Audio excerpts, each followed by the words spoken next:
이스라엘이 그 바벨론에서 귀환했을 때 제사장들과 레위인들을 중심으로 하여 예배를 세우는 부분들을 시작하였습니다. 그래서 보면은 2절에 보면 성읍에 처음으로 거주한 이스라엘 사람들은 제사장들과 레위 사람들과 느디님 사람들이다 라고 이야기를 하는데, 그 다음에 보면 또 유다 자손, 베냐민 자손, 에브라임, 므낫세 자손 뭐 이렇게 이야기하고 있지 않습니까? 2절과 3절이 좀 말이 안 맞는 것처럼 이야기되는데, 어쨌든 다른 이스라엘 사람들도 들어오기는 했지만 포인트가 무엇인가, 이 포커스가 무엇인가, 예배의 회복자들을 먼저 귀환시키셨다라는 거예요.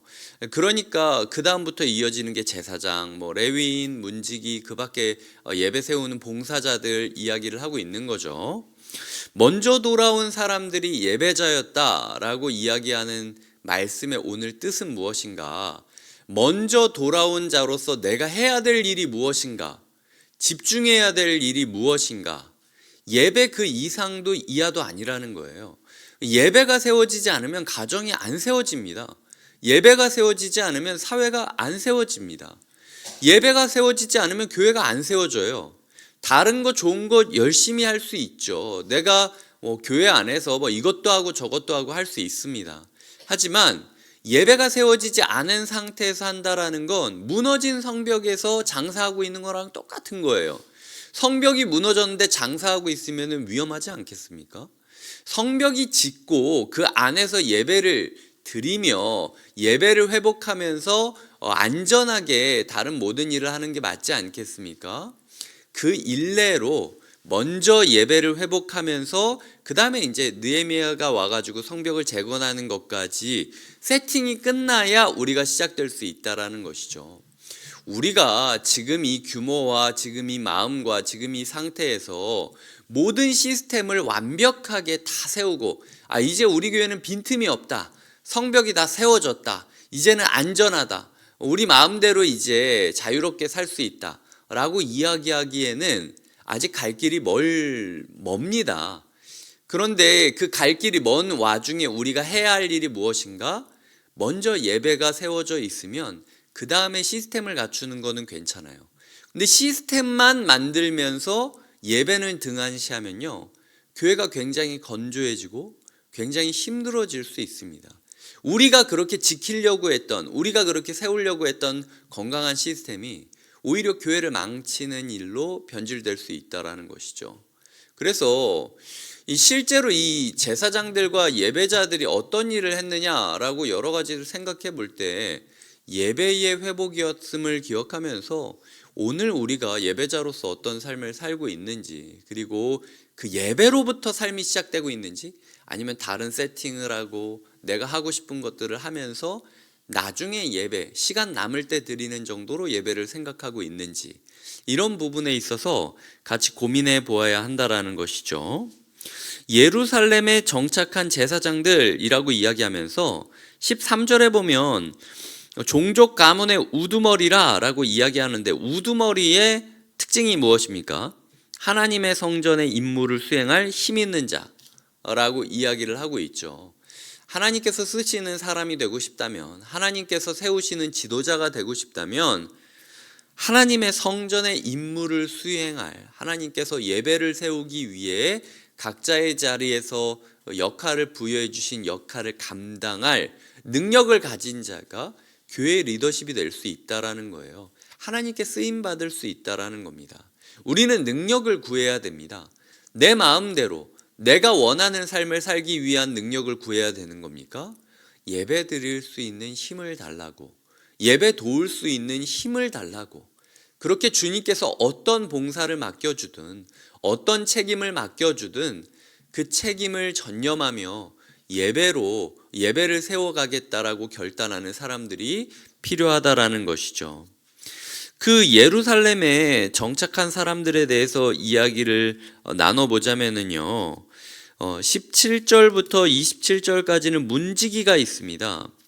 예배를 세워가는데 우리가 생각했을 때 가장 필요하다라고 생각하는 거는 성전을 집례하고 예배를 집례하는 그런 부분일 수 있겠지만, 의외로 그런 부분뿐만 아니라 문지기도 중요하다 라고 이야기를 하는 거죠. 아시다시피 느헤미야가 오기 전까지 성벽도 무너지고 황폐한 곳에서 살면서 문지기가 문을 지키고 있기만 할 수 있겠습니까? 뭐 성벽이 뻥 뚫려 있고 뭐 여기도 부족하고 그런데 문지기가 성전을 지키면서 돌아보면서 수호하는 역할들을 했죠. 교회에 이런 사람들이 필요하다라는 거예요. 교회 문턱을 높이자는 게 아닙니다. 교회를 곳곳을 살피면서 무너진 곳은 없는지, 보수해야 될 곳은 없는지, 과연 출입하는 사람들이 건강한지 함께 고민하면서 함께 따지는 게 필요한 거죠. 그냥 오늘 우리 예배 몇 명 드렸다, 오늘 우리 예배 분위기 어땠다, 이런 거 얘기하는 사람 말고 들어오는 한 사람 한 사람이 과연 어떤 영적 컨디션에서 들어오고 있는가, 나가는 한 사람 한 사람이 과연 어떤 삶의 열매를 맺어가기 위하여 달려가고 있는가, 출입을 관리하는 문지기, 예배를 예배답게 세워갈 수 있는 최소한의 문지기들이 필요하다라는 거예요. 예배가 예배다워질 수 있도록 한 사람 한 사람을 돌아보는 것이 무엇인가 라는 부분에 우리가 같이 고민을 하면서 과연 우리는 예배의 문지기로서 우리 교회 예배의 출입을 지키고 있는가, 들어오는 사람들이 진짜 예배에 합당한 마음가짐과 태도를 가지고 들어올 수 있도록 돕고 있는가 라는 부분을 고민해 보아야 된다라는 거죠. 이 문지기가 동서남북 사방에 섰다. 그들의 마을에 있는 형제들은 이레마다 와서 그들과 함께 있었다 라고 이야기를 하고, 문지기의 우두머리 된 레위 사람 넷이 중요한 직분을 맡아 하나님의 성전 모든 방과 곳간을 지켰다 라고 이야기를 하고 있습니다. 다음으로는 나머지 레위 사람들에 대해서 이야기를 나누고 있죠. 각자가 각자의 역할을 하면서 예배를 돕고 있었다라는 거죠. 어떤 사람은 성전 기구를 맡고, 어떤 사람은 기름과 가루와 유향과 향품을 맡고, 어떤 사람은 전병을 굽고 떡을 맡아서 안식일마다 준비했고, 뭐 이런 식의 이야기들이 각자의 역할을 다 하는 것이 등장하고 있다라는 거죠. 저는 오늘 말씀을 보면서 과연 우리 교회에는 예배를 돕기 위하여 봉사팀들이 세워져 있는가? 아니면 봉사자들의 개인적인 만족이나, 그것도 아니면 봉사자들이 옛날에 했던 봉사의 패턴으로 인하여 이런 봉사가 있어야 된다라는 좀 선입견으로 지금 봉사를 하고 있는 것인가? 우리 교회 봉사팀 구조에 대해서 좀 고민을 해보는 새벽을 가졌습니다. 우리 교회 봉사팀 조금 줄여도 되지 않겠습니까? 이게 우리 교회에 맞는 겁니까? 아니면은 그냥 어디서 갔다, 아니면은 자기가 그냥 경험했던 거, 이것도 좋을 것 같고 저것도 좋을 것 같고 그냥 다 가져와서 널려놓은 겁니까? 이런 부분에 대한 질문들이 시작이 되었다라는 것이죠. 저는 친교팀 필요하다고 생각합니다. 여기서 말하듯 전병 굽고 향기름 준비하는 사람도 필요하죠. 하지만 본인들이 이것을 통하여 내가 예배를 어떻게 돕는지에 대한 정확한 그 마음이 없이 그냥 좋으니까 한다, 그러면은 그거는 없어져야 돼요. 중보기도팀 필요합니다. 제일 먼저 생긴 게 중보기도팀이죠. 하지만 중보기도팀이 예배를 세우고 예배의 문지기가 되고 우리가 예배를 지킨다라는 생각을 하지 않고 그냥 마음 가운데 우리는 늘 해왔으니까, 우리는 중요하니까, 우리는 우리 사람들끼리 잘 지내야 되니까 라는 식으로 중보기도팀을 한다면 저는 중보기도팀까지도 없어져야 된다고 생각해요. 예배사역팀 필요합니까? 예배사역팀이 예배를 집중하고 예배를 세워가는 데 위해서 예배를 살아가고 예배를 준비하는 건 필요하죠. 하지만 주일날만 뭔가 예배를 드리는 것처럼만 그 예배를 준비하고 있고 평일날에는 전혀 예배자로 살아가지 않고 있다면 예배사역팀 이거 문제 있는 거 아닙니까? 33절에 보면 찬송하는 자가 있으니 레위 우두머리라 그들은 골방에 거주하면서 주야로 자기 직분에 전념함으로 다른 일은 하지 않았다라고 이야기를 하고 있습니다. 이거는 1차적으로 저에 대한 이야기이기도 하죠. 교육자로서 이 하루 종일 찬양이 끊이지 않게 찬양하는 자들이 필요했다라는 거죠. 하루 종일 기도가 끊이지 않게 기도의 곡조를 외치는 사람들이 필요했다라는 거죠. 1차적으로는 교육자들이 24시간 하나님의 뜻대로 살아가면서 하나님이 원하는 말을 하고 하나님이 원하는 기도를 하며 하나님의 곡조가 교회에 울려 퍼질 수 있도록 노력하는 것, 이것이 교역자와 교직원의 직무입니다. 그런데 나아가 예배사역팀까지도 찬송하는 자로 부름받았다면 주일날만 손들고 눈 감고 막 웃는 마음으로 찬양하는 것이 아니라 실제로 찬양 인도자, 세션, 싱어, 콰이어, 모든 그 방송팀까지도 모든 사람들이 주야로 자기 직분에 전념하면서 다른 일은 하지 않았다라고 이야기할 수 있을 정도로 찬양이 녹아든 삶을 살고 있는지 고민해 보아야 한다라는 거죠. 그게 아니면 우리는 지금 엉뚱한 봉사하고 있는 겁니다. 쇼하고 있는 거죠. 콘서트하고 있는 겁니다. 하나님은 아시죠.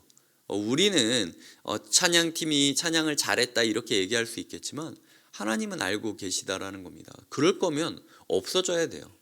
이런 부분에 있어서 저는 모든 봉사팀들을 생각하게 됩니다. 차량 주차팀, 새가족팀, 과연 우리 교회에 꼭 필요하기 때문에 예배를 세우기 위해서 우리가 지금 이 봉사들을 하고 있는 겁니까? 아니면은 그냥 해왔으니까, 그리고 해야 될 것 같으니까 이 부분을 하고 있는 겁니까? 그러면은 사실은 그럴 바에는 우리 교회에 있는 모든 봉사팀 다 없애고 예배에만 다 몰두하는 게 오히려 에너지 절약에 도움이 되는 거예요.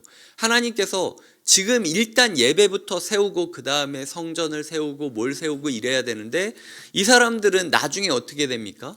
자기 먹고 살 것만 고민하면서 자기 집 세우는 데에만 전념하고, 소위 우리로 치자면은 자기 은혜 받는 데에만 전념하고 있기 때문에 나중에 에스라의 부흥이 시작되고 느헤미야의 역사가 시작되는 거 아닙니까? 주님께서 이 사람들을 왜 가장 먼저 부르셨는지를 우리가 기억해야 한다라는 것이죠. 말씀을 맺겠습니다. 우리의 삶 가운데 주님이 우리를 먼저 부르신 것은 예배하라고 부르신 겁니다. 주님이 우리를 먼저 부르신 것은 예배하라고 부르신 겁니다. 우리의 마음 가운데 예배자로서의 정신 세워져 있지 않다면 검토하셔야 되고요. 자신이 하고 있는 교회에서의 모든 봉사들과 모든 수고들이 예배를 세우는 데에 포커스를 맞추고 진행되지 않고 있다면 재고하셔야 됩니다. 이런 부분에 있어서 우리가 지난주 예배를 어떻게 드렸는지, 이번 주 예배를 어떻게 세워갈 것인지 같이 고민하면서 오늘을 맞이하시는 하루 되시길 주님의 이름으로 기도드립니다. 기도하시겠습니다. 하나님 아버지 감사합니다. 가장 먼저 돌아온 자들이 예배를 세우는 자들이었다라는 사실을 기억하며 우리는 곁에 있는 교회 가장 먼저 돌아온 자들로서 예배를 세우고 있는지 돌아보게 됩니다. 이 사람들이 예배를 예배답게 세우지 못하고 예배를 삶으로 이어가지 못했기 때문에 이후에 에스라의 부흥과 느헤미야의 역사로 하나님께서 민족을 깨우셨듯 하나님, 우리가 두드려 맞고 회개하면서 일어나기 전에 오늘의 말씀을 기초 삼아 하나님 앞에 예배자로 바로 서는 하루가 되게 하여 주시옵소서. 예수님의 이름으로 기도드립니다. 아멘.